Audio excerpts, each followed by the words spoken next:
Hey everybody!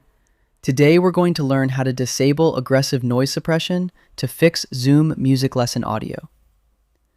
Zoom's default background voice filters are designed to suppress room static, which instantly misinterprets musical instruments as unwanted noise and distorts your live audio.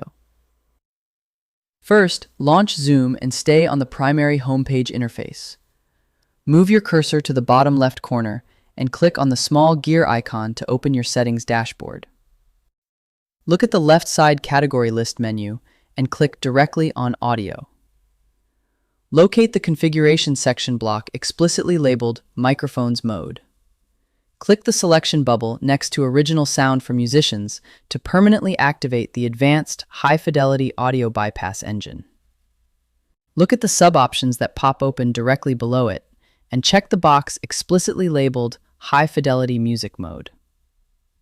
Move down slightly and clear the checkmark completely from echo cancellation if you are using high-quality studio headphones to prevent further audio clipping. And that's it! I hope it helps you in your current and future project. Thank you for watching.